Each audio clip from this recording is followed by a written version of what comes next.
All right, so I think I'm just going to start an informal series on here where I just kind of more informally sometimes share some of my thoughts. They're not necessarily like edited and carefully curated. It's just me coming from the heart. And, it's really been on my mind to talk more about my yoga journey and especially my yoga teacher training and how it is still teaching me. Like the impacts of it are still being felt after now being back here for almost a month, almost a full like 4 weeks that I have come back from Bali from the whole experience. And so you will have seen some of my posts. I had one where I talked about how basically in yoga teacher training, I became a beginner all over again. And that is still resonating and is still playing out now that I am back in the States and continuing with my yoga practice. And I want to talk about it because what has happened. So, my certification was in or is in hatha and vinyasa, which are flows, more active stretching, and more just flowing into each pose. So you're moving at a clip. You're moving at a pace. I won't say, I mean, it's relative, right? But you're flowing. You're not really pausing or stopping between asanas, between poses. You're flowing the entire time until the very end at shavasana. So when I came back, and you've seen this in the more recent post, I got a lot of visibility and awareness while I was in training just about my body, my anatomy, about things that I had been ignoring throughout my yoga journey, that my yoga journey was actually trying to get my attention to say, hey, there's something going on here that you need to look into. You need to get help for these things. Otherwise, you could injure yourself. So that has been my focus since I've been back.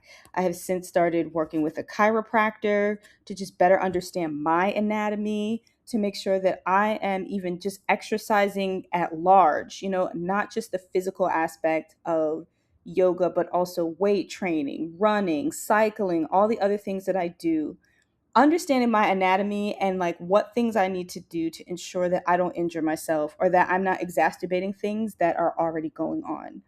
And it's been really great. I learned that I have tight hips, which I suspected, tight quads, tight hamstrings, weak core, weak glutes. Boom. All that equals lower back pain because it is shouldering all the impact because those areas are underactivated. And so my lower back is like, well, somebody has to do this or she's not going to be able to function. So, with that, bringing it back to my yoga journey, I have just been moving slower. I've been moving slower. So, when I got back, I learned about restorative yoga. I learned more about yin yoga. I had heard some things about yin, but I had never tried it. And now I am in teacher training programs for both of those because I have identified that those are the yoga types that I would like to teach. I think that there is so much healing in slowing down. And when it even comes to now my practice, I have not really consistently been practicing hatha or vinyasa style since I have been back. Because I had to quote unquote be a beginner again already, I realized in so many ways how my lower back was compensating in me getting into and out of a lot of different poses.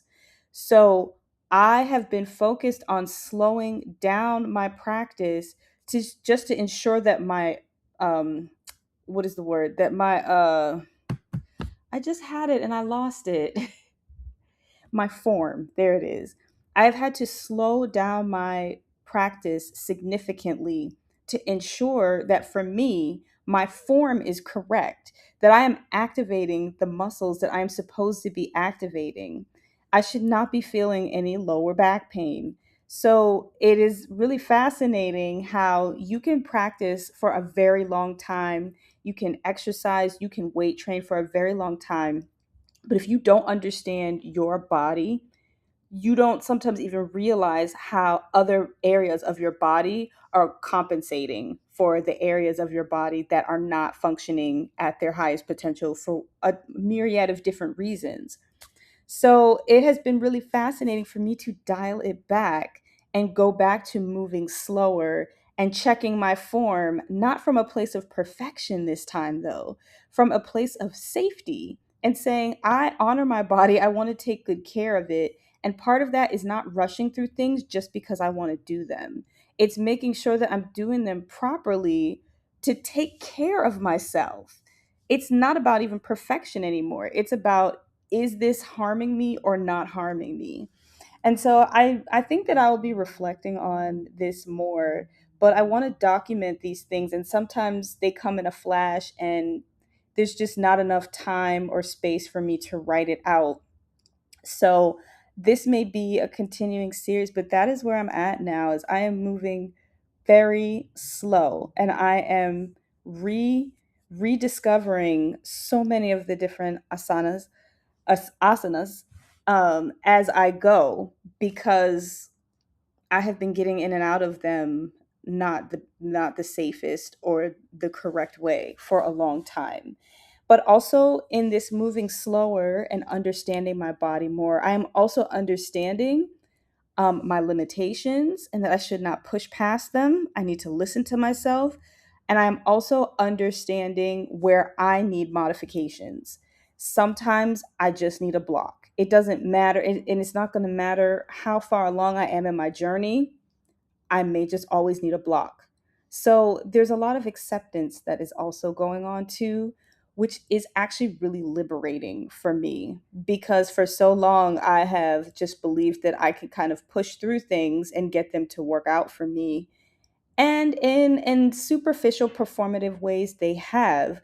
But now at this age and this stage of self-awareness, I am realizing it always costed me something, and I'm not willing to pay that cost anymore, because I don't believe I have to pay that cost like that anymore. So, what about you all?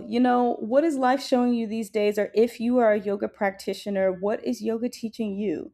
I haven't even gotten to the philosophy piece. I'm still right now in the physical aspect, but I will be talking more about the philosophical piece of it as well, because that is also really important. So, leave some comments. Let me know, what is yoga teaching you? What is it showing you about yourself, your internal health, your external health, your body, all the things. Like, let's have a conversation about this. I know I can't be the only one. You don't have to be a yoga teacher, be in yoga teacher training, but maybe you have a practice. Maybe you're thinking about it. Maybe you're becoming more self aware about your body. You're tired of fighting it, you're tired of forcing it, and you just want to work with it.